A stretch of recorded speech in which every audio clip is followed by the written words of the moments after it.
నమస్తే మిత్రులారా, నేను జర్నలిస్ట్ రమేష్ని.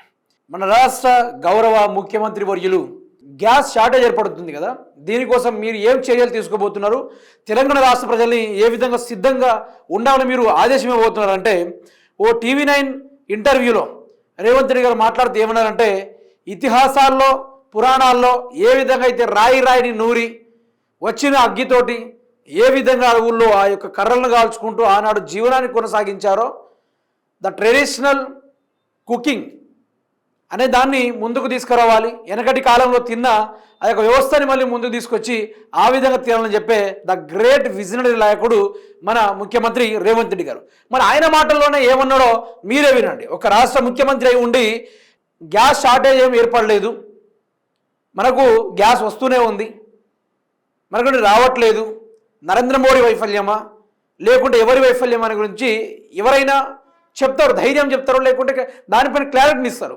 క్లారిటీ లేదు, ధైర్యం చెప్పట్లే, ఎట్లయినా బతకండి, అవసరమైతే మీరే తగలబడన్నట్టుగా రేవంత్ రెడ్డి గారు మాట్లాడిన ముచ్చట్ని మీరు ఒక్కసారి పరిగణించాల్సిన అవసరం కూడా ఉంది. ఇది ఒక్కసారి వినుకోండి. पूरी दुनिया के सामने भारत के सामने एक बहुत बड़ी ग्लोबल क्राइसिस है. जिस तरीके से जंग छिड़ रही है मिडिल ईस्ट में, रशिया यूक्रेन चल रहा है, कैसे आप इसकी तैयारी कर रहे हैं, कैसे निपटेंगे, how are you bracing up आपके स्टेट के लिए? हम इतिहास में जा रहे हैं कि भाई सूर्य भगवान को प्रार्थना करो, जो मिलेगा पत्थर से पत्थर मार के आग बुझाओ, आग समझाओ, खाना पकाओ, खाना खा लो, क्योंकि गैस पेट्रोल ये सब शॉर्टेज होते जा. ఇది మనోని లెక్క. ఇది ఇంత తెలివైనోడు, ఇంత జ్ఞానం ఉన్నోడు మనకు ముఖ్యమంత్రిగా ఉండడం సిగ్గుతో దరిద్రంగా ఫీల్ అవుతూ హ్యాపీగా ఫీల్ అవ్వాలి. మనంతా గొప్ప నాయకుడిని ఈరోజు ప్రజలు పట్టం కట్టే అధికారం ఎక్కిస్తే సిద్ధంగా ఉండాలి. ప్రజలందరూ రాళ్ళు రాజేసుకొని నిప్పుల కోసం ఆనాడు మన తెలంగాణలోనే చుట్టాలు కాల్చుకోవడానికి జకమక రాయిని ఉపయోగించేది. చుట్టాలు కాల్చుకోవడానికి ప్లస్ అగ్గిని పుట్టేయడానికి జకమక రాయిని ఉపయోగించి వాళ్ళు ఆ విధంగా వెనకటి కాలంలో నిప్పును రాజేసి వాళ్ళు జీవనాన్ని కొనసాగించారు. కానీ ఇప్పుడు టెక్నాలజీ పెరిగింది కదా, ఎలక్ట్రికల్ కుక్కర్ అని, ఎలక్ట్రికల్ పొయ్యి అని, లేకుంటే ఎలక్ట్రికల్ ప్రెస్టేజ్ అని, లేకుంటే ఈరోజు గ్యాస్ అని, ఈ విధంగా టెక్నాలజీ పెరుగుకుంటూ పోతుంటే రేవంత్ రెడ్డి మాత్రం వెనకటి కాలంలో ఉండి రాయి రాజేసండి, పురాణాల్లో పోండి, ఇతిహాసాలు చూడండి అనుకొని చెప్తా ఉన్నాడు మన ముఖ్యమంత్రి రేవంత్ రెడ్డి గారు. ఇంత తెలివైనోడా, ఇంతటి తెలివైన ముఖ్యమంత్రి ఇన్ని రోజులు ఎడ్డుపోయిండు అన్నట్టుగా చాలామంది మేధావులు అతని కోసం ఎదురు చూస్తూ ఉన్నారు. ఇదే విషయంలో కేసీఆర్ గారు ఉండుంటే లాక్డౌన్ అని తొక్కారని తోడరాని మా తెలంగాణ రాష్ట్ర ప్రజల యొక్క నాడిలో కానీ ఒంట్లో కానీ ఏమని చెప్పిన ఆయనే, ఇమ్యూనిటీ పవర్ బాగుంటుంది, కరోనా దానమ్మ బాబు వచ్చినా కూడా తట్టుకునే దమ్ము ఈరోజు తెలంగాణలోకి ఉంది అనుకుంటే ఆయన లాక్డౌన్లో కూడా ప్రజలకు ధైర్యాన్ని ఇచ్చిండు.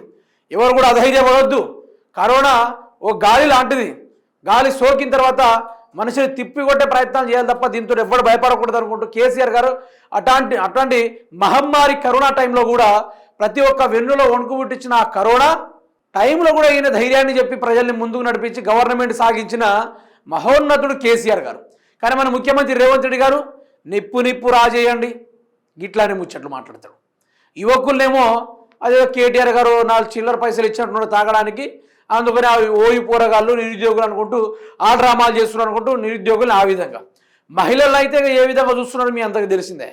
ఇన్ కేసు ఒకవేళ లాక్డౌన్ పడితే, ఇన్ కేసు తెలంగాణ రాష్ట్రం భారతదేశంలో మొత్తం కర్ఫ్యూ విధిస్తే, ఎక్కడ కూడా వెళ్ళని పరిస్థితి చేస్తే మీరు ఏ విధంగా ఎదుర్కోగలుగుతున్నారంటే రేవంత్ రెడ్డి గారు ఏం చెప్పాలి, ఏది ఏమైనా రాష్ట్ర ప్రభుత్వాన్ని నేను నడుపుకుంటా, నేనంటూ కొంత బఫర్ స్టాక్ని ఉంచి మా దగ్గర ఉంది, దాన్ని ప్రజలకు ఇచ్చే కార్యక్రమాలు చేస్తా అని చెప్పే నాలెడ్జ్ ఉన్న ముఖ్యమంత్రి అనుకున్నా. కానీ ఇతిహాసాలు పురాణాలు తీసి రాయి రాజేసుకుని నిప్పు తగలబెట్టే ఇట్లాంటి వ్యవహారాలు చెప్పే నాయకుడు నేను ఎక్కడ చూడలే. ఈరోజు తాతలకు కూడా తెలుసు, చిన్న పోరగాలకు కూడా తెలుసు నిప్పు ఎట్లా రాజేయాలో బాగా తెలుసు. మరి నిప్పు రాజేయడేందుకు అగ్గిపెట్టు ఉంది కదా, సింపుల్ లాజిక్, అగ్గిపెట్టు ఉంది కదా, రాయి నూరుడెందుకు, నిప్పు పుట్టించుడెందుకు, అగ్గిపెట్టు ఉంది, లైటర్ ఉంది. ఈ రోజుల్లో రకరకాలుగా వస్తూ ఉన్న టెక్నాలజీ అన్నీ వస్తున్నా కూడా రేవంత్ రెడ్డి రాయి నూరేమంటే ఎంత గొప్ప నాయకుడు అండి మన నాయకుడు. ఇట్లాంటి నాయకుడిని శాటిలైట్ పెట్టి ఎతికిచ్చినా కూడా దొరకడిగా.